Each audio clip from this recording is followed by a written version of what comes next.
السلام علیکم عزیز طالب علموں، انیک احمد چائلڈ ڈیولپمنٹ کورس کے ساتھ آپ کی خدمت میں حاضر ہے۔ آج کا موضوع اور عنوان جو ہے وہ بچے کی قدروں کے ساتھ اس کا تعلق ہے۔ بچے جو ہیں وہ اقدار یا موریلٹی جو ہے کس طرح سے سیکھتے ہیں، کیا ایسی چیز ہے جو ان کو بچپن سے موریلٹی سکھانے میں مدد دیتی ہے، اور موریلٹی کی کیا وجوہات ہیں، خاص طور پر اس کے بارے میں جو تشریحات ہیں، جو مختلف نظریوں نے پیش کیے ہیں، ہم ان کے بارے میں غور کریں گے اور دیکھیں گے کہ یہ نظریات جو ہیں کس طرح سے مورل بیہیویئر کو یا قدروں کو بچوں کے اندر جیسے جیسے وہ پنپ رہی ہوتی ہیں یا بن رہی ہوتی ہیں کس طرح سے سمجھاتا ہے۔ اور یقیناً مختلف نظریے جو ہیں وہ مختلف انداز سے قدروں کے رچ بس جانے کو سمجھانے کی کوشش میں لگے رہتے ہیں یا اس کی تشریح میں لگے رہتے ہیں۔ تو آئیے آج کا موضوع اور آج کا عنوان جو ہے خاص کر جو نظریات پہ مبنی ہے اس کو دیکھتے ہیں۔ آج ہم کوشش یہ کریں گے کہ کون سی ایسی صورتیں ہیں کہ جس کی وجہ سے بچہ جو ہے وہ قدریں جو ہے وہ سیکھ لیتا ہے، یا ماں باپ اس کو یہ قدریں سکھاتے ہیں یا بچہ خود سے ہی سیکھ لیتا ہے۔ کیا کوئی ایسی فعلیاتی یا حیاتیاتی صورت ہے جس کے اندر سے بچہ جو ہے وہ پہلے سے ہی کچھ قدروں کی صورت سیکھ کے آیا ہوا ہوتا ہے؟ ان سوالات کے جوابات ہم دینے کی کوشش کریں گے، اور کوشش کریں گے کہ اس کو ذرا سا اور پھیلائیں اور اس کے بارے میں بات کریں۔ پھر ہم بات کریں گے سزا اور جزا کی۔ عموماً قدروں کے سکھانے میں سزا اور جزا کا بڑا گہرا تعلق ہے، خاص کر سزا کے بارے میں بہت ساری باتیں جو ہیں وہ کی گئی ہیں اور بہت ساری تحقیق بھی سزا کے بارے میں ہوئی ہے۔ مثلاً یہ کہ لوگ جو ہیں وہ یہ سمجھتے ہیں کہ سزا دینے سے انسان جو ہے وہ قدروں کو جلدی سے سیکھ لیتا ہے، کیونکہ اس کے اندر خوف پیدا ہو جاتا ہے سزا کی وجہ سے، اور وہ ایسا عمل یا ایسے اعمال میں ملوث نہیں ہوتا یا شامل نہیں ہوتا کہ جن کے باعث اس کو بعد میں کسی نقصان کا سامنا کرنا پڑے، اور جس کی وجہ سے وہ زیادہ مورل یا کسی قدر مورل ہونے کی اس کی صورت جو ہے وہ بن جاتی۔ تو خوف ایک بہت بڑا ایلیمنٹ ہے جو سزا کی صورت میں پیدا کیا جا سکتا ہے، اور اس سے یقیناً پھر بچوں کے اندر قدریں جو ہیں وہ پیدا کی جا سکتی ہیں۔ اور آخر میں ہم ان تمام نظریات کی تشریح کریں گے یا ان نظریات کو دیکھیں گے جو اس بات کو سمجھانے کی کوشش کرتی ہیں کہ مورل بیہیویئر یا قدریں جو ہیں، اقدار جو ہیں، وہ بچہ کس طرح سے سیکھتا ہے۔ تو آئیے آج کے دو ضروری سوالات کی طرف دیکھ لیتے ہیں جن کو میں چاہوں گا کہ آپ اپنے پس منظر میں رکھیں جب بھی اس لیکچر کو سنیں یا جب بھی اپنے نوٹس چیک کریں یا کتاب پڑھیں۔ تو پہلا سوال جو ہے وہ یہ ہے کہ سزا کا کیا تعلق ہے مورل بیہیویئر میں یا قدروں کے سیکھ لینے میں، اور پھر ان کو کسی طور سے ادا کرنے میں، یعنی قدروں پر مشتمل بیہیویئر جو ہے وہ کس طرح سے بچے اپنے ماحول میں ادا کرتے ہیں۔ تو اس سوال کو آپ مد نظر رکھیں، پھر یقیناً ان تمام نظریات کے بارے میں بھی ایک جائزہ رکھیں اور اپنی نظر کو توجہ سے ڈالے رکھیں کہ کتنے قسم کے نظریات جو ہیں وہ موجود ہیں ہمارے پاس قدروں کو سمجھانے کے لیے، یا قدروں سے ملا جلا بیہیویئر جو ہے اس کو سمجھانے کے لیے، خاص کر بچے میں جو بڑھ رہا ہے اور پنپ رہا ہے۔ اور ظاہر ہے جب ہم نظریات کی بات کریں گے تو ہم ان میں خامیوں کی اور قباحتوں کی اور ان کی اسٹرینگتھس کی اور ان کی افادیت کی بات کریں گے، اور یہ دیکھیں گے کہ کون سے نظریات اچھے ہیں اور کون سے نظریات اتنے اچھے نہیں ہیں۔ اگر میں یہ کہوں کہ پہلے 2 سال تک بچہ جو ہے وہ کسی قدر اس کا جو سلوک ہے یا رد عمل ہے یا اس کا لوگوں کے ساتھ ملنا جلنا ہے وہ قدروں کے بغیر ہوتا ہے، تو یہ بے جا بات نہ ہوگی۔ مثلاً پیدائش سے لے کر تقریباً 2 سال تک کے بچے کے پاس کوئی خاص زبان نہیں ہوتی، وہ اتنی اچھی زبان بول نہیں سکتا ہے، تو وہ قدروں کے اوپر بھی اس کا کوئی خاص زور نہیں چلتا، وہ سمجھتا نہیں کہ قدریں جو ہیں وہ کیا ہیں۔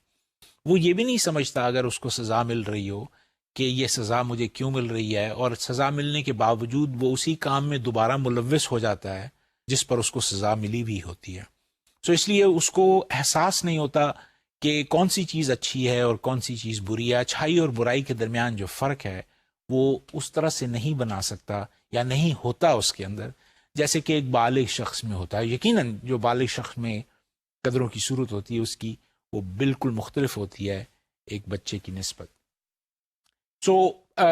اس 2 سال کے وقفے کے دوران بچے میں کیا ہوتا ہے؟ ہم یہ سمجھتے ہیں کہ بچے کو اپنی ذات کا احساس ان 2 سالوں میں ہونا شروع ہو جاتا ہے. یعنی وہ سمجھتا ہے کہ اس کی ایک ذات ہے، اس کو کچھ چیزیں پسند ہیں اور کچھ چیزیں جو ہیں اس کو ناپسند ہیں. اور یہ پسند اور ناپسند جو ہے دراصل کسی طور سے بنیاد بنتی ہے اچھائی اور برائی کے لیے. پسند اور ناپسند ظاہر ہے غلط بھی ہو سکتی ہے بچے کے اندر، لیکن کم از کم یہ بنیادی صورت ہے یا بنیادی بات ہے جس کے اوپر بچہ اپنی قدروں کی عمارت کو کھڑا کرتا ہے، یوں کہنا چاہیے. یہ احساس، ذات کا احساس یا سیلف کا احساس جو ہے آہستہ آہستہ اس سیلف کے کنٹرول میں تبدیل ہو جاتا ہے. یعنی نہ صرف احساس رہتا ہے بلکہ یہ دیکھنے میں آیا کہ بچہ جیسے جیسے بڑھتا ہے وہ اپنے سیلف کو کسی نہ کسی طور سے کنٹرول میں لے آتا ہے. کنٹرول میں لانے کا مطلب یہ ہے کہ بچہ جو ہے وہ یہ دیکھتا ہے یا یہ سمجھتا ہے کہ کچھ چیزوں کے لیے اس کو صبر کرنا پڑتا ہے. مثلا اگر وہ کھانا کھانا چاہتا ہے یا کسی کھلونے سے کھیلنا چاہتا ہے اور وہ کھلونا جو ہے کوئی اور کھیل رہا ہوتا ہے تو اس کو تھوڑا سا صبر کرنا پڑتا ہے. اور صبر کرنے کے اندر جب اس کی باری آتی ہے وہ کھلونے سے کھیلتا ہے یا وہ کھانے کا انتظار کرتا ہے اور پھر کھانا کھاتا ہے، تو صبر کے اندر اس کی ایک طرح سے مشق یا ٹریننگ ہو جاتی ہے کہ کس طرح سے تم دوسرے کا انتظار کرو گے تو پھر تمہیں کوئی جو چیز ملے گی اس میں ایک لذت اپنی قسم کی ہے. سو ذات کا کنٹرول جو ہے بچہ آہستہ آہستہ کرنا شروع کر دیتا ہے. وہ تمام بچے جو شروع کی عمر سے ہی اپنے اندر صبر کا مادہ پیدا کر لیتے ہیں ان کے اندر قدروں کا پیدا ہونا آسان ہے اور ان کو بہتر قدروں کی طرف لے جانا بہت آسان ہے. وہ عموماً دوسروں کا خیال کرنے والے لوگ بن جاتے ہیں، دوسرے کے لیے حساس ہوتے ہیں. اور اس چیز کے بارے میں ہم اور زیادہ ڈیٹیل سے بات کریں گے اپنے ایک اور عنوان میں جو آئندہ لیکچرز میں آئے گا. تو ذاتی طور پہ یہ سیلف کنٹرول جو ہے بنیاد بنتا ہے ان اصولوں کی، ان قدروں کی، ان رولز اینڈ ریگولیشنز کی جو بچہ آہستہ آہستہ اپنی زندگی میں اپنے آپ کو ان میں لیس کرتا چلا جاتا ہے اور وہ بڑی ایک اچھی شخصیت کا حامل جو ہے وہ بن جاتا ہے. یہ سمجھنا چاہیے کہ اس ذات کا احساس جو ہے وہ پیدا ہوئے بچے کو بھی ہوتا ہے، یعنی نوزائیدہ بچے کو بھی اپنی ذات کا احساس ہوتا ہے، مگر یہ احساس جو ہوتا ہے بہت روڈیمنٹری، بہت ایلیمنٹری ہوتا ہے. اور جو بچہ ہے وہ اس ذات کے احساس کو اپنی سینسری ورلڈ تک محدود رکھتا ہے. یعنی وہ یہ سمجھتا ہے کہ وہ دیکھ سکتا ہے چیزوں کو، وہ سن سکتا ہے چیزوں کو، اور اس کی ذات جو ہے وہ صرف ان سینسری ایکسپیرینسز کی بنیاد پر بنی ہوئی ہوتی ہے. یقیناً وہ ماحول کے ساتھ انٹریکٹ بھی کرتا ہے، جیسے بہت سارے موٹر رسپانسز ہیں جو کہ وہ ادا کرتا ہے. لیٹا ہوا بچہ چیزوں کے ساتھ کھیلتا ہے، کھلونوں کے ساتھ کھیلتا ہے، وہ جانتا ہے کہ وہ اس کی ذات جو ہے وہ ایک کھلونے سے کھیل رہی. سو ذات کا احساس ہوتا ہے، مگر یہ ذات کا احساس جو ہے قدروں کی بنیاد نہیں ہوتا شروع میں. پھر تقریباً 2 سال سے زائد بچے جو ہوتے ہیں ان کو اس کا نہ صرف احساس ہو جاتا ہے بلکہ کسی قدر کنٹرول بھی وہ کر لیتے ہیں. اور کنٹرول کرنے کے نتیجے میں یہ دیکھنے میں آیا کہ جب وہ بڑے ہوتے ہیں اگر ان کو کنٹرول کرنا آ گیا ہو یا وہ کنٹرول کرتے ہوں اپنی ضروریات یا اپنی خواہشات کے ضمن میں، تو ان کے اندر قدریں جو ہیں بڑی آسانی سے انکلکیٹ کی جا سکتی ہیں، پیدا کی جا سکتی ہیں. بہت ساری مشکلات بچے کو اپنے پہلے سال میں پیش آتی ہیں، خاص کر جس وقت اس کو بالکل یہ احساس نہیں ہوتا کہ وہ کس طرح سے اپنے سیلف کو کنٹرول کرے. سو وہ ایک ٹرائل پیریڈ میں سے گزر رہا ہوتا ہے جس میں وہ اس کشمکش میں، کانفلکٹ میں مبتلا ہوتا ہے کہ وہ کس طرح سے اپنی خواہشوں کو، ضرورتوں کو کنٹرول کرے. اور یہ ایک تناؤ جو اس کی زندگی میں پہلے سال میں ہوتا ہے وہ اس کو آگے کی طرف کھینچتا ہے اور اس کو تیار کرتا ہے کہ وہ آگے جا کر ان ضروریات اور ان خواہشات پر کسی نہ کسی طرح سے کنٹرول کر لے. جیسے جیسے بچہ بڑھتا چلا جاتا ہے اس کے اندر ایک ہمدردی کی صنف جو ہے وہ پیدا ہونی شروع ہو جاتی ہے. مطلب وہ یہ جانتا ہے کہ شاید اگلا انسان جو ہے، خاص کر 3-4 سال کا بچہ جو ہے، وہ ہمدردی کے جذبے سے کسی قدر لیس ہو جاتا ہے. وہ اگر بھائی بہن ہیں اس کے پاس، یا دوست ہیں، یا کوئی دوسرے ہیں، تو وہ احساس کرتا ہے کہ اگر اس کو کسی چیز کی ضرورت ہے، کسی کھلونے سے کھیلنے کی ضرورت ہے، تو شاید اس کے بھائی کو بھی ویسی ہی ضرورت ہے. اور وہ اس ہمدردانہ جذبے کے تحت ایک طرح سے ایک قدر کو ڈیولپ کرنا شروع. دوسروں کے لیے احساس کرنا دراصل قدروں کی بنیاد ہے. ہم اقدار زندگی میں اس لیے سیکھتے ہیں کہ ہم ایک معاشرے میں رہتے ہیں، ایک ماحول میں رہتے ہیں جس میں دوسرے اشخاص یا دوسرے لوگ بھی رہتے ہیں، جن کی وجہ سے ہماری زندگی جو ہے وہ آگے کو چلتی ہے. اور اگر ہم دوسروں کو احساس نہیں کریں گے یا ان سے ہمدردی نہیں کریں گے، تو ہم دراصل قدروں کے بغیر ہوں گے، یا ہمارے اندر قدروں کا فقدان یا کمی ہوگی، جس کے باعث ہماری زندگی جو ہے وہ مشکل ہو سکتی ہے، ہمارا ماحول میں رہنا جو ہے وہ مشکل ہو سکتا ہے. ایسے بچے عموماً جو دوسروں کا خیال نہیں رکھتے، بڑے ہو کر غسیل اور نافرمان ہو جاتے ہیں، اور ان کو قدریں یا ویلیوز سیکھنے کی جو ہے ڈفیکلٹی بہت زیادہ ہوتی ہے. یہ یاد رکھنا چاہیے کہ ایک کلچر سے دوسرے کلچر، ایک معاشرے سے دوسرے معاشرے میں بچوں کی ان قدروں کو سیکھنا جو ہے وہ مختلف ہے. کچھ معاشرے ایسے ہیں جس کے اندر بچوں کو یہ خیال دیا جاتا ہے کہ تم اکیلے ہو اور تم کو کمپیٹیٹو ہونا چاہیے، تمہیں دوسروں کا خیال نہیں کرنا چاہیے، تمہیں آگے بڑھنا چاہیے. تو ایسے معاشروں میں قدروں کی صورت جو ہے وہ اور طرح کی ہوتی ہے. ایسے لوگ عموماً کمپیٹیٹو ہوتے ہیں، آگے بڑھنا چاہتے ہیں، دوسروں کو اپنے ساتھ لے کر نہیں چلنا چاہتے، جس کی وجہ سے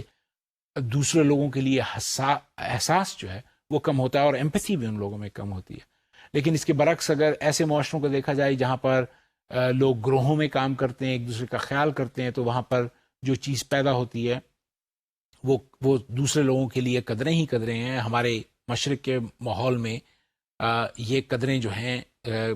بہت حد تک موجود ہیں، جس میں لوگ ایک دوسرے کا سہارا بنتے ہیں، ایک دوسرے کے لیے ایثار اور قربانی کا جذبہ رکھتے ہیں، جس کی وجہ سے ان کے اندر اقدار جو ہیں یا قدریں جو ہیں وہ بے تحاشا ہیں مغربی ممالک کی نسبت، جہاں پر ایسی کوئی صورت جو ہے وہ موجود نہیں ہے. یاد رہے کہ ہم نے 2 سال کے بچے کی بات کی، اور ہم نے ذات کی یا سیلف کی بات کی. یوں سمجھنا چاہیے کہ تقریباً 20 ماہ کا بچہ جو ہے، یعنی ہم 20 ماہ کے بچے جو 4 مہینے کم 2 سال ہوتا ہے، اس کے اندر یہ ذات کا احساس جو ہے وہ تیار ہونا شروع ہو جاتا ہے. اور 2 سال کی عمر میں تو یقیناً یہ احساس جو ہے بہت حد تک قوی اور مضبوط ہو جاتا ہے. وہ کون سا ایسا طریقہ ہے کہ جس کی وجہ سے آپ بچے کو ایک ایسا شخص بنا سکتے ہیں جو کہ دوسروں کا احساس کرے، یا دوسروں سے ہمدردی کرے، یا قدروں کی اوائل شکل جو ہے اس کو اپنائے؟ کیا طریقہ ہے؟ تو ماہرین کا خیال ہے کہ اس کے لیے ماں باپ کو انڈکٹیو ڈسپلن استعمال کرنا ضروری ہے. انڈکٹیو ڈسپلن کا مطلب یہ ہے کہ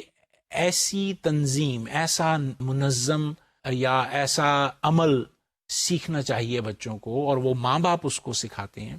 جس کے اندر دوسرے کے لیے احساس جو ہے وہ پیدا ہو. مثال کے طور پر اگر بچہ جو ہے وہ کوئی غلطی کر لیتا ہے، خاص کر کسی اور شخص کے لیے، کسی اور بچے کے لیے،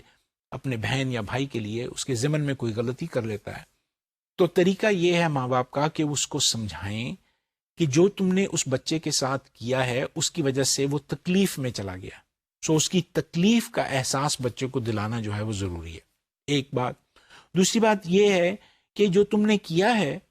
اس سے ڈسٹریس جو ہے وہ پیدا ہوئی ہے، یعنی اس بچے کے اندر، اس چھوٹے بچے کے اندر ڈسٹریس جو ہے پیدا ہوئی ہے، اور اس کا رزلٹ جو ہے وہ ایک طرح سے خرابی کا باعث بنا. یعنی جنرلی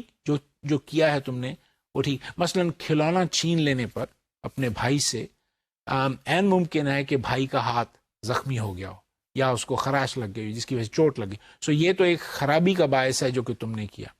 لیکن اس کے ساتھ ساتھ جو نفسیاتی تکلیف ہوئی ہے اس بچے کو جس سے آپ نے کھلونا چھینا ہے،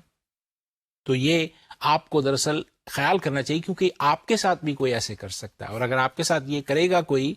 تو آپ کو بھی اتنی ہی تکلیف ہوگی جتنے آپ کے بھائی کو تکلیف ہوئی ہے. جس کے نتیجے میں جو ہے بچہ جو ہے سمجھنے لگ پڑتا ہے کہ مجھے احساس کرنا چاہیے دوسرے کا. اور یقیناً یہ بات جو ہے بنیاد بن جاتی ہے بچے کے اندر آگے کو بڑھنے کی اور دوسروں کا احساس کرنے کی اور ہمدرد کرنے کی.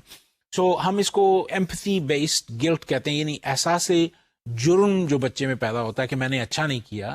دراصل اس کی بنیاد جو ہے وہ ایمپتھی پر ہے، ہمدردی پر ہے کہ یہ میں نے جو کیا ہے یہ اچھا نہیں کیا، جس کے نتیجے میں اس انسان کو تکلیف ہوئی، اور عین ممکن ہے کہ میرے ساتھ بھی ایسا واقعہ گزرے جس کی وجہ سے جو بچہ ہے وہ تیار ہو جاتا ہے ہمدردی کے لیے. پھر ضروری ہے کہ بچے کو ماں باپ جو ہیں وہ بہت شفقت کے ساتھ پالیں، ان کا رویہ مشفق ہو اور گرم جوشی سے اپنے بچوں کو پالنے کی کوشش کریں. ایسی صورت میں بچے جو ہیں وہ محسوس کرتے ہیں کہ ان کے ماں باپ ان کے پیچھے سہارے کے طور پہ موجود ہیں، اور جب وہ سہارا ان کے پیچھے موجود ہوتا ہے تو بچے جو ہیں وہ اپنے آپ کو بہت اچھا محسوس کرتے ہیں، اور اس کے نتیجے میں وہ عموماً کمپٹنس ان کے اندر خود اعتمادی، خود مختاری اور چیزوں کو خود سے کرنے کی صلاحیت جو ہے وہ پیدا ہو جاتی ہے. ضروری ہے کہ ماں باپ جو بات کہیں اس کو پورا بھی کریں، اور یہ ماں باپ کو چاہیے کہ جس وقت وہ اپنے بچوں کو گرم جوشی سے پال رہے ہوں اور ان کے اندر یہ احساس پیدا کر رہے ہوں کہ دوسرے بھی اس دنیا میں رہتے ہیں جن کا خیال رکھنا ضروری ہے، تو ایسی صورت میں ماں باپ جو ہیں وہ اپنے الفاظ کو اپنے ایکشنز میں بھی کر کے دکھانا جو ہے ان کے لیے ضروری ہے. یعنی یہ ضروری ہے ماں باپ کے لیے کہ وہ صرف لفاظی نہ کریں بلکہ مثال بن کے بھی دکھائیں کہ وہ خود بھی دوسروں کا احساس کرتے ہیں اور دوسروں سے پیار کرتے ہیں اور دوسروں کے لیے ہمدردی کا جذبہ رکھتے ہیں. ایسی صورت میں بچے بڑی تیزی کے ساتھ ہمدردی کا جذبہ جو ہے وہ اپنا لیتے ہیں اور بہت ساری قدروں کو اپنانے میں آسانی محسوس کرتے ہیں، کیونکہ ان کے سامنے مثالیں جو ہیں ماں باپ کی صورت میں موجود ہوتی ہیں. اب یہ بات عام طور پر مشہور ہے اور مشاہدے میں بھی ہے کہ بہت ساری قدروں کا احساس جو ہے وہ ہم سزا کی صورت میں استعمال کر کے کرتے ہیں. یعنی ایک عجیب سی بات ہے کہ سزا کو بنیادی طور پر ایک انسٹرومنٹ کے طور پہ استعمال کیا جاتا ہے، یا تعدیب کو اس خیال کے ساتھ کہ اگر ہم کسی بچے کو سزا دیں گے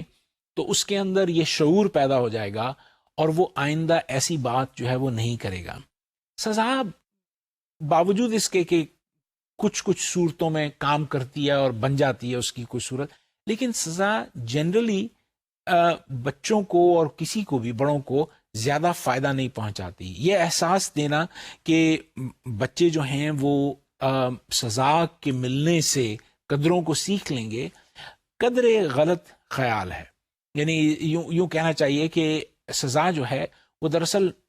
علم یا معلومات فراہم نہیں کرتی بچے کو کہ اس نے کیا غلطی کی ہے. عموماً سزا دینے والا جو ہوتا ہے طیش میں آ کے اور غصے میں آ کے سزا کو دیتا ہے، اور یہ خیال نہیں کرتا کہ اس کے سزا دینے سے بچے کے اوپر کیا اثر پڑے گا، جس کے نتیجے میں بچہ قدریں تو سیکھتا نہیں، الٹا اس کے اندر غصہ اور غم اور تکلیف جو ہے پیدا ہو جاتی ہے اپنے ماں یا باپ کے خلاف، جو کہ اس کو سزا جو ہے دے رہا ہوتا ہے. آپ یہ اگر سلائڈ دیکھیں اس پہ غور کریں تو یہ آپ کو بتا رہی ہے ارلی چائلڈہڈ کی پنشمنٹ ہے، جس کے اندر ایزی ٹیمپرمنٹ اور ڈیفیکلٹ ٹیمپرمنٹ کو دکھایا گیا. یعنی ایزی ٹیمپرمنٹ جو ہے ایسا مزاج ہے جو چیزوں کو آسانی سے لینے والا ہے، زیادہ مشکل نہیں اس کے لیے ہوتا. تو ایزی ٹیمپرمنٹ کے اوپر دراصل جو بیہیویئر ہے، خاص کر 3 سال کی عمر تک بچوں کے اندر، جس وقت زیادہ ہو اس کو سزا ملے تو اس کے نتیجے میں یہ جو ایک طرح سے آسان مزاج کے بچے ہوتے ہیں، خوش مزاج قسم کے بچے ہوتے ہیں، ان پہ بڑا برا اثر پڑتا ہے، اور وہ بجائے بہتر ہونے کے ان کے رویے سے یہ ظاہر ہوتا ہے یا ان کے سلوک سے یہ ظاہر ہوتا ہے کہ وہ بجائے بہتری کی طرف اور قدروں کو سیکھنے کی طرف وہ الٹا لڑائی اور جھگڑے اور غسیل ہوتے ہیں، اور ان کے بیہیویئر جو ہیں وہ اس غصے کی بنیاد پر بنے ہوئے ہوتے ہیں. ڈیفیکلٹ ٹیمپرمنٹ جن بچوں کے اندر مزاجن چڑچڑاپن ہو یا سختی ہو یا وہ آسانی کی طرف ان کا مزاج نہ ہو، ایسے بچوں کے اندر پنشمنٹ جو ہے وہ قدرے بہتر کام کرتی ہے اور ان کو کسی نہ کسی طرح سے روکے رکھتی ہیں ان چیزوں کو کرنے کے لیے جو کہ مشکل کا باعث بن سکتے ہیں یا وہ کسی نہ کسی طور سے تکلیف کا باعث بن سکتے ہیں بچوں کو. 3 سال کی عمر تک یہ کہنا کہ وہ اس سزا کی وجہ سے قدریں سیکھ رہے ہیں، قدریں مشکل ہے، اس کا آسان جواب نہیں ہے، مگر کچھ صورتوں میں یہ سزا جو ہے وہ افیکٹو ہو جاتی ہے اگر واقعی سخت مزاج بچوں کے لیے استعمال کی جائے، مگر دھیان سے. ہم آگے چل کے اس کے اوپر اور تھوڑی سی تشریح کریں گے اور دیکھیں گے کہ وہ کون سی ایسی صورتیں ہیں جن کے اندر سزا جو ہے وہ فائدہ مند ثابت ہوتی ہے بچوں کے لیے. عموماً ہم کہتے ہیں کہ سزا اس صورت میں فائدہ مند ہوتی ہے بچوں کے لیے اگر وہ کنسسٹنٹلی دی جائے، اگر وہ ایسے دی جائے کہ وہ ریگولرلی اگر سزا جو ہے وہ دی جائے. بہت زیادہ شدت سے سزا نہ دی جائے، مگر کم از کم یہ پتا ہو بچے کو یا یہ احساس ہو کہ اگر میں نے کوئی غلط کام کیا تو مجھے سزا جو ہے وہ ملے گی. ماں باپ کا ایک رویہ سزا کے ضمن میں یہ ہے کہ سزا جو ہے وہ ایسی انفارمیشن پرووائڈ کرتی ہے جس میں بچہ جو ہے ڈرتا ہے کسی کام کو کرنے کے لیے جو وہ سمجھتا ہے کہ غلط ہے. تو اگر کبھی سزا ملے اور کبھی سزا نہ ملے، یعنی انکنسسٹنٹ ہو، کبھی ماں باپ جو ہیں وہ پیار میں چھوڑ دیں اور کبھی ماں باپ جو ہیں بہت زیادہ ایکسیسولی سختی کریں، تو ایسی صورت میں بچہ جو ہے وہ اس کے اندر نیگیٹو بیہیویئر اور اس کے اندر ان رولی بیہیویئر، جس میں کوئی نظام موجود نہیں ہے، جس میں کوئی منظم کردار یا عمل یا سلوک جو ہے موجود نہیں ہوتا، وہ پیدا ہونا شروع ہوتا ہے. اور اس کے ساتھ ساتھ نیگیٹو ایموشنز جو ہیں وہ بھی پیدا ہونے شروع ہو جاتے ہیں. پنشمنٹ اس صورت میں فائدہ مند ثابت ہو سکتی ہے اگر ماں باپ کا مزاج جو ہے بچوں کی طرف گرم جوشی والا ہو. یعنی سزا اس وقت دینی چاہیے جس وقت آپ سمجھتے ہیں کہ بچہ جو ہے کوئی بہت غلط بات کر رہا ہے، مگر باقی وقت ماں باپ جو ہیں وہ محبت سے، پیار سے اور گرم جوشی سے پیش آتے ہیں، تو وہ جانتے ہیں کہ ہمارا باپ یا ماں جو ہے وہ دراصل ہماری فلاح چاہتا ہے اور ہمارے سے بہت زیادہ محبت کرتا ہے. وہ کبھی کبھی ایسا ہوتا ہے کہ ہم جب کوئی غلط کام کرتے ہیں تو ہمیں سزا جو ہے وہ ملتی ہے یا ہم کو تکلیف کا سامنا کرنا پڑتا ہے اپنے ماں باپ کی صورت میں. اس صورت میں سزا جو ہے وہ افیکٹو ہو جاتی ہے کیونکہ وہ بچہ جو ہے وہ جانتا ہے کہ دراصل اس کے پیچھے خیر خواہی جو ہے وہ مقصود ہے ماں باپ کی، ایسے نہیں ہے. پھر یہ ہے کہ سزا دینے کے بعد ماں باپ کو یہ سمجھانا ضروری ہے، اس کی توجیہ پیش کرنا یا تشریح پیش کرنا ضروری ہے کہ ہم نے یہ تم کو سزا جو ہے یہ کیوں دی ہے. اگر بچے کو یہ احساس ہو جائے کہ سزا ملنے کے بعد سمجھایا جا رہا ہے کہ یہ تمہیں نہیں کرنا چاہیے تھا اور تم نے کیا ہے،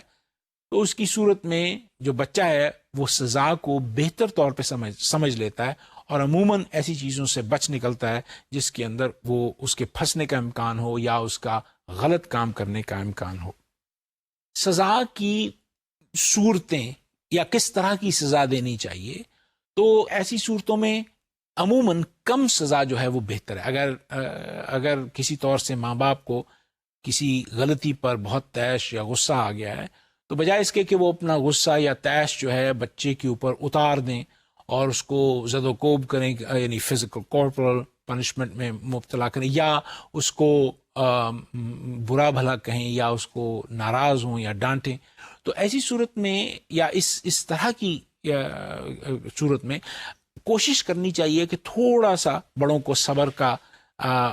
دامن جو ہے ہاتھ سے نہیں چھوڑنا چاہیے اور کوشش کرنی چاہیے کہ وہ اس چیز کو اچھی طرح سے اپنے اندر یعنی کسی طرح سے صبر کریں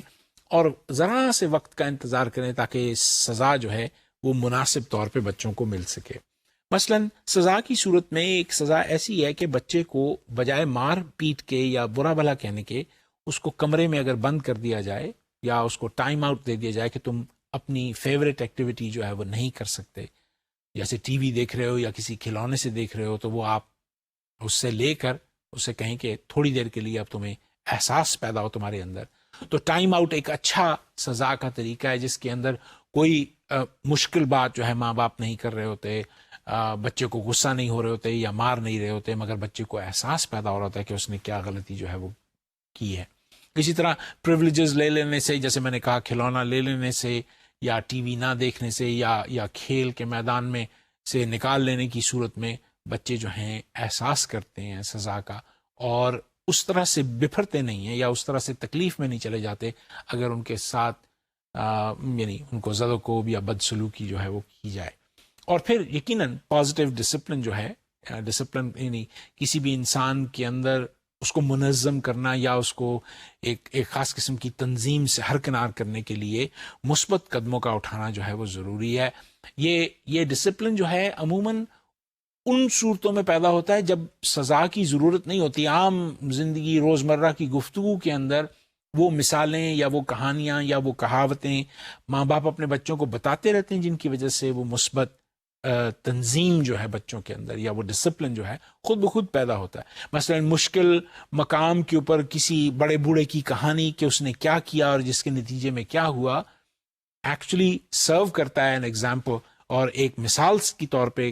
کامیاب رہتا ہے، جس میں بچہ جو ہے اس مثال کو سن کر یا اس کے بارے میں جان کر خود بھی کوشش کرتا ہے کہ اگر اس کو کوئی مشکل پیدا ہو جائے تو اس صورت میں وہ کیا کرے گا. میں نے آپ کے سامنے ابھی بات کی کہ اگر سزا جو ہے وہ انکنسسٹنٹلی دی جائے، یعنی کبھی دی جائے اور کبھی نہ دی جائے، تو یہ گراف آپ کے سامنے ہے جس میں آپ دیکھ سکتے ہیں کہ جب آدھا وقت سزا دی گئی اور آدھا وقت سزا نہ دی گئی تو اس کے اندر بچوں کا جو بیہیویئر ہے وہ بہت انرولی جو ہے ہو گیا. اسی طرح اور کنڈیشنز ہیں جس میں بہت زیادہ ریپریمانڈ کیا گیا، بہت زیادہ سزا دی گئی یا ان سے پوچھ گچھ کی گئی کہ کیوں کیا ایسا. اس صورت میں، ایسی صورت میں انرولی بیہیویئر ذرا سا کم ہے،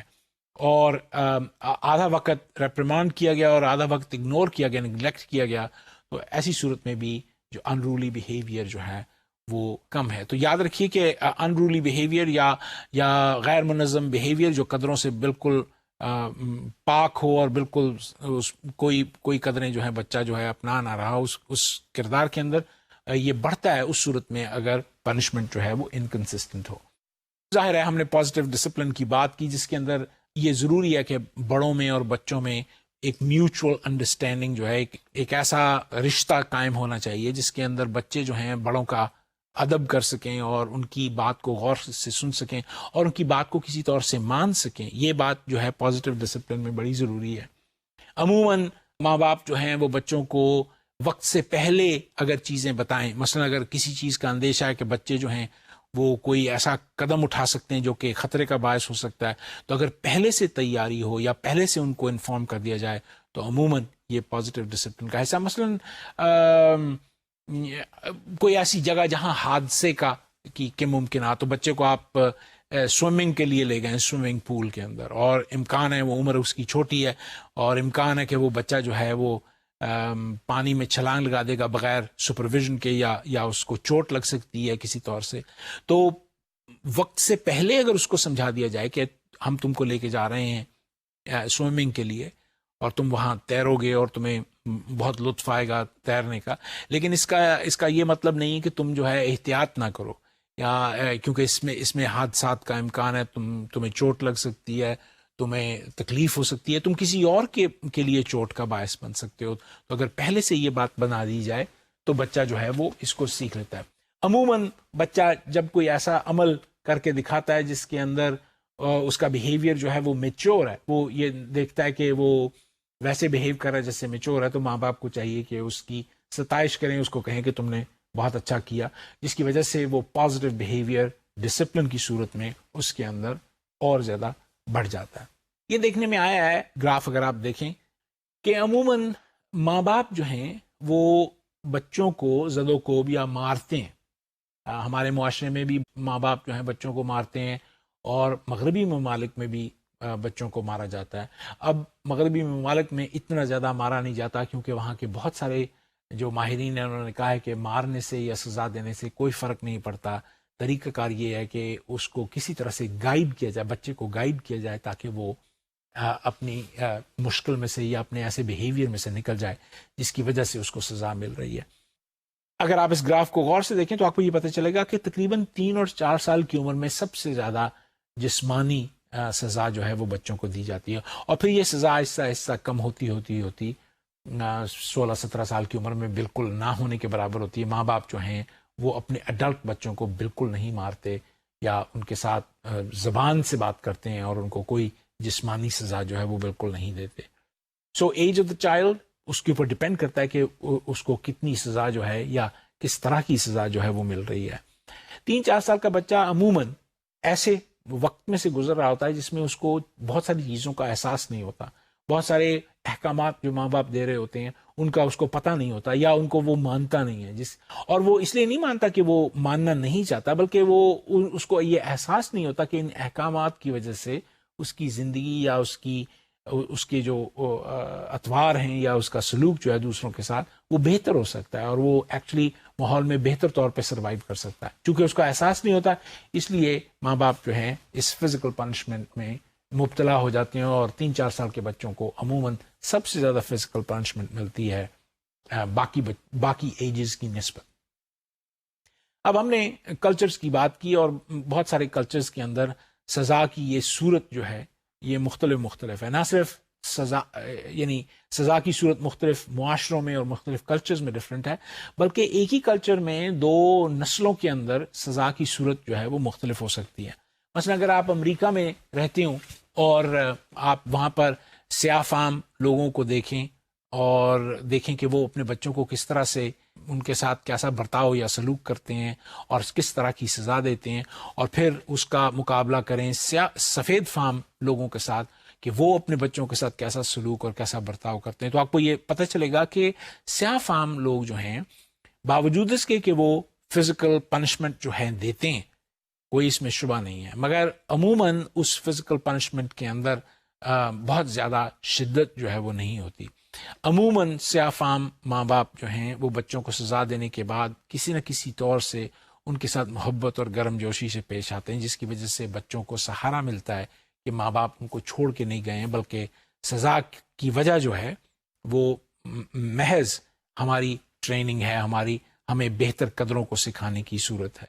اور عموماً کوشش کرتے ہیں کہ بچے جو ہیں وہ ایڈلٹس بن جائیں یا ایڈلٹس کی فارم اختیار کر لیں جس کے اندر بے تحاشا قدریں جو ہیں وہ موجود ہوں. سو اس سے یہ ظاہر ہوتا ہے کہ مختلف معاشرے، مختلف گروپ، مختلف گروہ، مختلف نسلیں یہ اپنے بچوں کو مختلف انداز سے پالتی ہیں، اور خاص کر سزا کی ضمن میں مختلف طور کی سزائیں جو ہیں وہ دیتے ہیں، جس کے نتیجے میں بچوں کا قدروں کو سیکھنا جو ہے وہ مختلف انداز سے پیدا ہوتا ہے. باوجود اس کے کہ مغرب میں خاص کر سیاہ فام لوگوں کے اندر سزا کا خیال جو ہے اب کم سے کم تر ہوتا چلا جا رہا ہے، لیکن اس کے باوجود جو سفید فام لوگ اپنے بچوں کو سزائیں دیتے ہیں وہ بڑی شدید ہوتی ہیں، جس کے اندر نہ صرف وہ شدت موجود ہوتی ہے بلکہ وہ اپنے بچوں کے ساتھ بہت گرم جوشی سے پیش نہیں آتے، جس کے نتیجے میں بچے جو ہیں عموماً ریولٹ کا باعث ہوتے ہیں اور وہ لڑ جھگڑ کر اپنے گھروں سے بھاگ جاتے ہیں اور بہت سارے اور مشکلات میں مبتلا ہو جاتے ہیں، جو کہ عموماً بچوں کو نہیں ہونا چاہیے. ہم یہاں سے ایک اور رستہ اختیار اور ایک اور رخ اختیار کرتے ہیں اور یہ دیکھنے کی کوشش کرتے ہیں کہ آخر ان قدروں کو بچوں میں پنپنے کے لیے کون کون سے نظریات جو ہیں وہ دیے گئے ہیں، یا کون کون سے نظریات بچوں کے اندر قدروں کی افزائش کی تشریح کرتے ہیں. تو ہم 4-5 نظریات جو ہیں ان کے بارے میں غور کریں گے. پہلا نظریہ جو ہے وہ بایولوجیکل تھیوری کہلاتا ہے، اس کے بعد سائیکو انالیٹک تھیوری ہے، اس کے بعد بیہیویئرسٹ تھیوری ہے، سوشل لرننگ تھیوری ہے، اور آخر میں کوگنیٹو ڈیولپمنٹل تھیوری. ان تمام تھیوریز کو ہم ایک ایک کر کے دیکھتے ہیں کہ یہ تھیوریز جو ہیں کس طرح سے بچے کے اندر قدروں کو پیدا کرنے میں مدد دیتی ہیں یا ان کی تشریح جو ہے وہ کرتی ہیں. بایولوجیکل تھیوریز یا وہ تھیوریز جن کے اندر ہماری حیاتیاتی صورت جو ہے وہ موجود ہے، جس کی وجہ سے ہماری باڈی میں، ہمارے سیلز میں، ہماری بایولوجیکل لائف میں اثر جو ہے وہ پیدا ہوتا ہے. یہ تھیوری جو ہے بنیادی طور پر اس قدروں کے ضمن میں خاص کر بچوں کو سکھانے کے لیے بہت زیادہ اثر پذیر ہے ایوولوشنری تھیوری کی وجہ سے. ایوولوشنری تھیوری نظریہ ارتقاء ہے جو ڈارون نے دیا تھا، اور ڈارون کا یہ خیال تھا کہ ایک فرد جب کسی دوسرے فرد کو مدد کرتا ہے یا اس کو کسی نہ کسی طور سے اس کے لیے کچھ کرتا ہے، ایثار کا جذبہ رکھتا ہے، تو اس کے پیچھے بنیاد جو ہے وہ نیچرل سلیکشن کی ہے، یعنی وہ ان پریشرز کی ہے جن کی وجہ سے ایک شخص جو ہے وہ دوسرے شخص کی کسی نہ کسی طور سے مدد کی صورت بنتا ہے. کیوں ایسا وہ کرتا ہے؟ خیال یہ کیا جاتا ہے کہ اگر آپ کسی کی مدد کریں گے تو کسی مشکل وقت میں دوسرا بھی آپ کی مدد کرے گا. یہ نظریہ ارتقاء کا بنیادی خیال ہے. اس نظریے کا یہ بھی خیال ہے کہ اگر کسی مشکل میں آپ مبتلا ہیں، اگر گروہ اس مشکل کو کسی طرح سے کنفرنٹ کرے، گرو اس مشکل کو کسی طرح سے ریزالو کرنے کی کوشش کرے، تو یقین کیجئے کہ وہ آسان ہو جاتا ہے. اگر ایک ہی مشکل کو، مثلا پرانے زمانے میں پتھر اور دھات کے زمانے میں جس وقت موذی جانور جو تھے، بڑے بڑے موذی جانور جو تھے کسی شخص کے گھر داخل ہو جاتے تھے یا کسی طرح سے نقصان پہنچانے لگتے تھے، تو اگر لوگوں کے گروہ اکٹھے ہو جاتے تھے تو وہ اس موذی جانور کے ساتھ مقابلہ کرنے میں زیادہ افیکٹو ہوتے تھے بنسبت اس بات کے کہ وہ اکیلا آدمی اس موذی جانور کا مقابلہ کرے، جس کے نتیجے میں ایک دوسرے کے لیے احساس اور ہمدردی کا پیدا ہو جانا یقینی ہوتا تھا. سو اس کا مطلب یہ ہوا کہ بایولوجیکل پریشرز کی وجہ سے یا ایوولوشنری پریشرز کی وجہ سے یہ قدر، یہ ایمپتھی دوسروں کے لیے ہمدردی جو ہے، یا کسی کے لیے ڈیووشن جو ہے، یا ایثار جو ہے کسی نہ کسی، یا بینیولنس، شفقت جو ہے کسی کے لیے، یہ ان گروہ کے اندر پیدا ہونی شروع ہو جاتی ہے، اور وہ شخص جو ہے وہ اس کو لے کر آگے کی طرف بڑھتا ہے. اور اس ضمن میں دو باتیں میں کہتا چلوں، دو میدان بایولوجی میں اس ضمن میں بہت زیادہ افیکٹو رہے ہیں ایکسپلین کرنے میں کہ یہ قدریں جو ہیں بچہ کس طرح سے سیکھتا ہے. ایک فیلڈ یا ایک میدان علم کا، تعلیم کا جو ہے، اس کو سوسیو بایولوجی کہتے ہیں. سوسیو بایولوجی جو ہے وہ ای او ولسن، یعنی اس لفظ کا غالباً اجرا جو ہے 1940 کے اندر ہوا تھا، لیکن پھر 1978 میں ای او ولسن کی کتاب منظر عام پہ آئی جو سوسیو بایولوجی کے اوپر تھی، اور باوجود اس کے کہ وہ ٹیکسٹ بک کے طور پہ لکھے گئی تھی، اس نے بہت سارا کرٹیسزم جو ہے وہ ریز کیا اس ضمن میں. اور ای او ولسن اور بہت سارے سوسیو بایولوجسٹ کا یہ خیال ہے کہ بایولوجی کی وجہ سے سوسیولوجی جو ہے وہ ممکن ہے. یعنی دوسرے لفظوں میں یہ کہنا چاہیے کہ ہماری بایولوجی کی وجہ سے بچہ جو ہے وہ اپنے ماحول میں اپنے معاشرتی تعلقات یا ان کے انٹریکشنز جو ہیں وہ پیدا کرتا ہے، یا ان میں ملوث ہوتا ہے، یا ان میں سے فائدہ نکالتا ہے. سو بایولوجی ڈکٹیٹ کرتی ہے سوشل گروپس کو بنانے کے لیے. ظاہر ہے اس کے اندر جذبات، احساسات، دوسروں کے لیے ہمدردی، یہ تمام چیزیں جو ہیں شامل ہوتی ہیں. اس کے ساتھ ساتھ میں ایوولوشنری سائیکالوجی کا بھی ذکر کرتا چلوں. ایوولوشنری سائیکالوجی جو ہے وہ نہ صرف گروہوں اور افراد کی کہ اس بیہیویئر کو اسٹڈی کرتے ہیں اور کہتے ہیں کہ یہ ایوولوشنری پریشرز کی وجہ سے ہے، بلکہ وہ کوشش کرتے ہیں کہ وہ ان میکنزمز کو بھی آئیڈینٹیفائی کریں کہ جن کی وجہ سے یہ بیہیویئر جو ہے انسانوں میں یا بچوں میں پیدا ہونا شروع ہو جاتا ہے. جیسے موریلٹی جو ہے، جیسے قدروں کا سیکھنا جو ہے، اس کے پیچھے کیا میکنزمز ہیں یا کیا چھوٹے قانون ہیں جو کہ بایولوجی جو ہے وہ ڈکٹیٹ کرتی ہے اور بچے کے اندر وہ بیہیویئر جو ہے وہ پیدا کر دیتی ہے. ہماری دوسری تھیوری جو ہے وہ فروئڈ کی سائیکو اینالیٹک تھیوری ہے، اور فروئڈ کا یہ خیال تھا کہ بچوں کے اندر قدریں یا مورل بیہیویئر یا یہ احساس کے دوسروں کا خیال کیا جائے اس وقت پیدا ہوتا ہے جس وقت انسان کے اندر سپر ایگو جو ہے وہ پیدا ہونا شروع ہوتا ہے. سپر ایگو جیسے آپ جانتے ہیں، ہم نے پچھلے بھی چند عنوانات میں اس کا ذکر کیا تھا، دراصل ایک لاشعوری عمل ہے، اور سپر ایگو کا کام یہ ہے کہ وہ ہم کو ہمارا ضمیر جگا دے. سو ضمیر کے جاگنے کا مطلب یہ ہے کہ ضمیر دراصل بنتا جو ہے وہ ماحول کے پریشرز کی وجہ سے بنتا ہے. یعنی جو فرد کسی ایک معاشرے میں یا ایک ماحول میں رہتا ہے تو اس کے بڑے بوڑھے یا اس کی جو معاشرتی قدریں ہیں اس کی بنیاد پر وہ اپنے ضمیر کا جو ہے اجرا کرتا ہے. یعنی 2 سال کی عمر میں جو سپر ایگو ہے وہ بننا شروع ہو جاتا ہے، اور وہ شخصیت کا ایک بہت اہم پہلو تیار ہوتا ہے. سپر ایگو اِد کے ساتھ مسلسل جنگ میں مبتلا رہتا ہے. سپر ایگو یہ چاہتا ہے کہ اِد جو ہے وہ کسی طور سے کامیاب نہ ہو جائے، کیونکہ اِد کے اندر بے شمار ایسی حیوانی اور ایسی جذباتی صورتیں جو ہیں وہ موجود ہوتی ہیں کہ جن کی وجہ سے کوئی بھی شخص جو ہے وہ غلط قدم اٹھانے کے لیے ہر وقت تیار رہتا ہے. تو وہ ان غلط قدموں کو اٹھانے سے بچاؤ کے لیے سپر ایگو جو ہے اس کو ہر وقت دباتا رہتا ہے، اور جس کی وجہ سے اس کا ضمیر اس کو ملامت کرتا رہتا ہے کہ تم یہ کام نہ کرو، چوری نہ کرو، ڈاکہ نہ ڈالو، کیونکہ اس سے بہت سارے لوگوں کا جو ہے نقصان ہو جائے گا. نہ صرف ان لوگوں کا نقصان ہوگا بلکہ تمہارا اپنا نقصان بھی ہو جائے گا. لیکن باوجود اس کے کہ یہ کانشنس جو ہے وہ اس اڈ کو دباتی ہے اور کسی طور سے ایک ایسا حساس انسان بنانے میں کی کوشش کرتی ہے کہ وہ انسان جو ہے قدروں کو فالو کرے، لیکن اس کا بہت ضروری حصہ جو اڈ ہے وہ دبایا جاتا ہے، اور دراصل انسان کی اپنی انفرادیت یا اپنی اسپونٹینیٹی جو ہے وہ کسی طور سے مجروح ہونا شروع ہو جاتی ہے. یعنی وہ انسان جو کچھ کرنا چاہتا ہے اور اپنے دل سے کرنا چاہتا ہے وہ اس کو احساس نہیں رہتا اس چیز کا، اور اس کو مشکلات پڑنی شروع ہو جاتی ہیں اس اڈ کی وجہ سے. سو اس ضمیر کا پیدا ہونا دراصل دو دھاری تلوار کی طرح ہے کہ اس کے فوائد بھی ہیں کیونکہ یہ وہ ان جبلی خواہشات کو کسی نہ کسی طرح سے ان پہ ڈھکن لگاتی ہے اور باہر نہیں نکلنے دیتی، لیکن اس کے ساتھ ساتھ وہ جب ڈھکن لگ جاتا ہے تو ان جبلی خواہشات کو نکلنے کی بھی مشکل ہو جاتی ہے، کیونکہ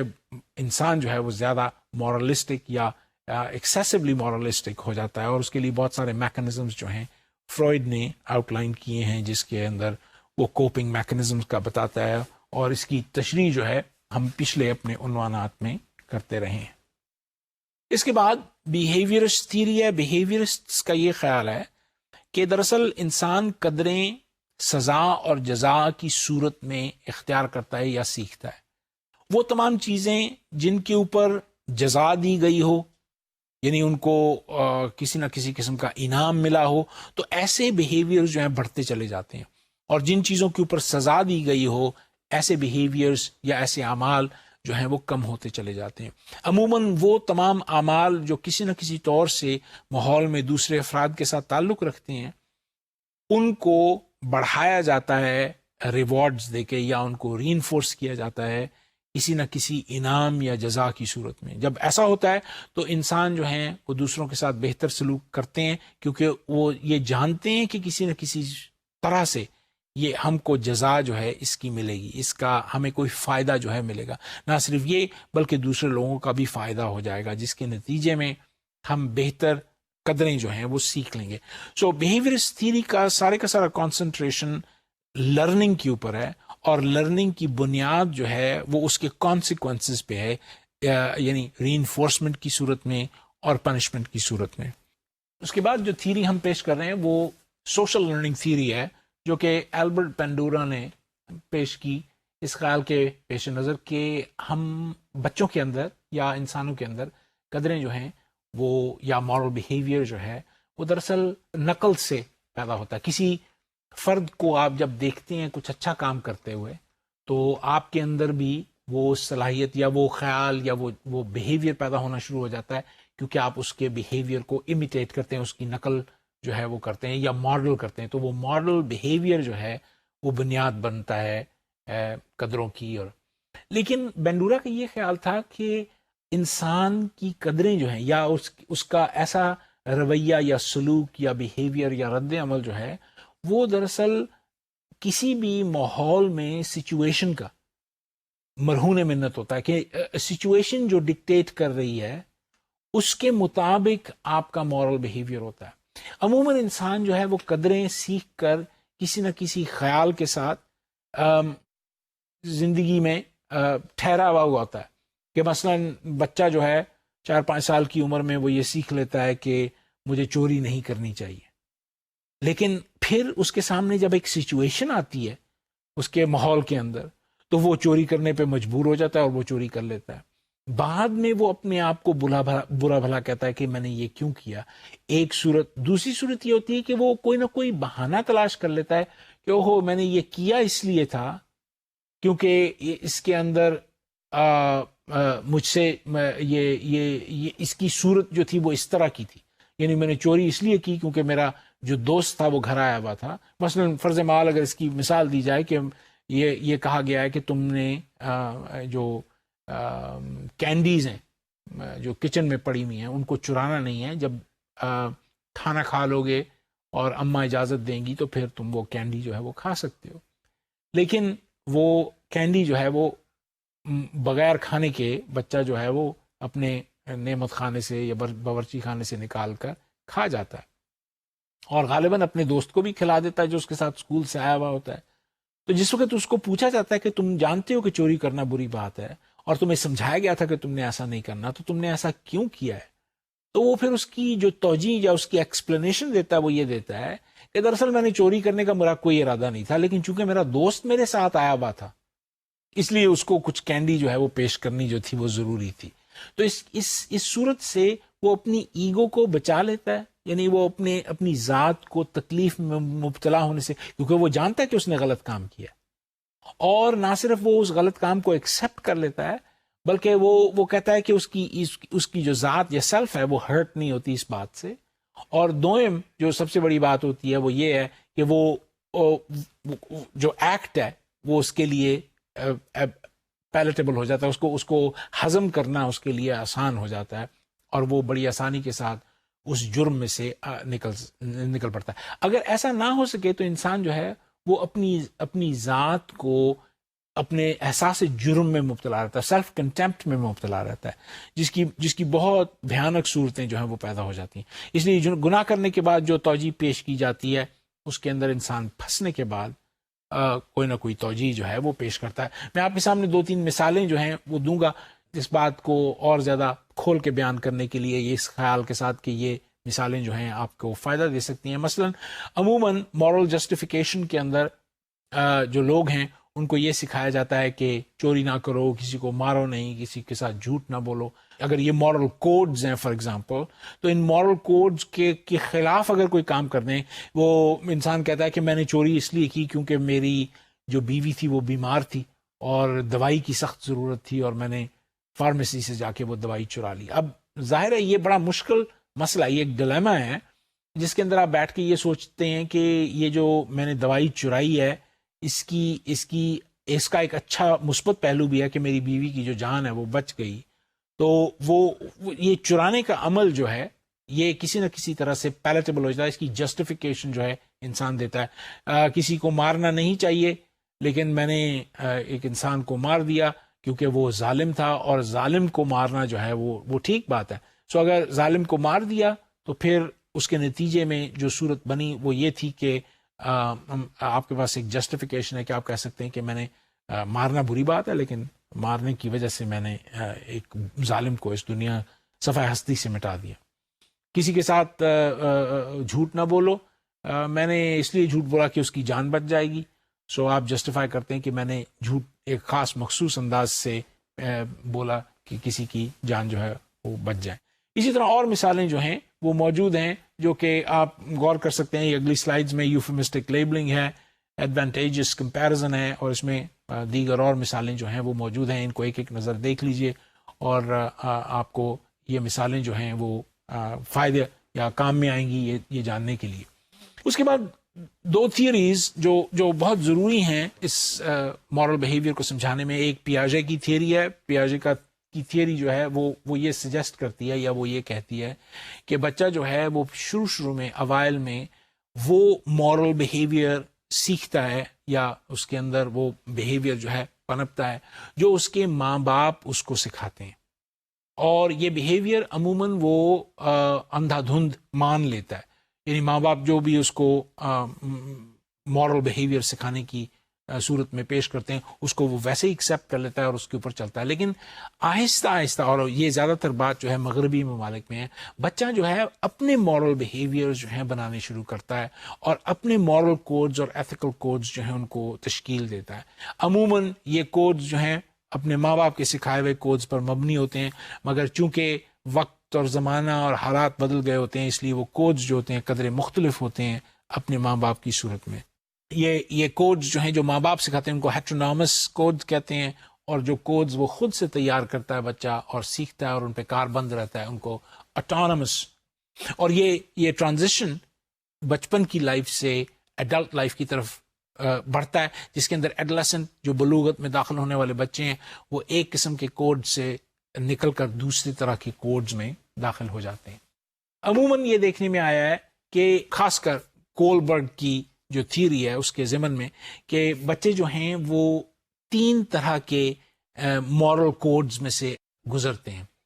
جب بچے چھوٹے ہوتے ہیں تو وہ پری کنونشنل مورالٹی کے اندر اپنی زندگی بسر کر رہے ہوتے ہیں یا پری کنونشنل مورل کوڈز کو فالو کر رہے ہوتے ہیں. مثلا اس کے اندر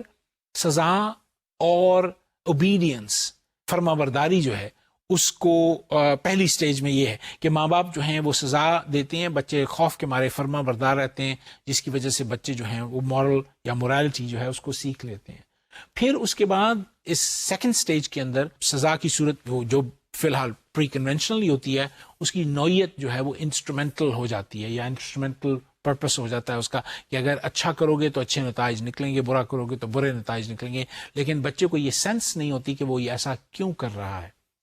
اس کے بعد مورالٹی جو ہے وہ انٹرپرسنل ہو جاتی ہے دوسرے لیول پہ. اس کو ہم کنونشنل ٹائپ کی مورالٹی کہتے ہیں کہ عموماً جو ہے یہ ضروری ہے بچے کو سیکھنا کہ وہ جب دوسروں کے ساتھ لین دین میں ملوث ہوتا ہے تو وہ قدروں کو ملحوظ خاطر رکھے، یعنی وہ مورالٹی کو یوز کرے، مورلز کو یوز کرے، جس کی وجہ سے جو انٹرپرسنل ریلیشنز ہیں وہ بہتر ہونے شروع ہو جاتے ہیں. اس کی وجہ سے چوتھی سٹیج کے اندر سوشل آرڈر جو ہے وہ مینٹین ہو جاتا ہے. اور پوسٹ کنونشنل لیول کے اندر عموماً انسان جو ہے وہ کسی قدر ایک ایسی سٹیج میں پہنچ جاتا ہے جس کے اندر وہ پوری سوسائٹی کو ایک ایسی آنکھ سے دیکھ رہا ہوتا ہے جس کے اندر مورالٹی جو ہے وہ ایگزسٹ کرتی ہے، جس کی وجہ سے مورالٹی جو ہے بائنڈ ہوتی ہے. یہ پوسٹ کنونشنل مورالٹی جو ہے بہت کم لوگوں کو نصیب ہوتی ہے. یہ ان میں ایسے لوگ موجود ہوتے ہیں جیسے علامہ اقبال ہیں یا قائد اعظم ہیں. یہ بڑی بڑی ہستیاں ہیں جن کے اندر قدریں جو ہیں وہ بہت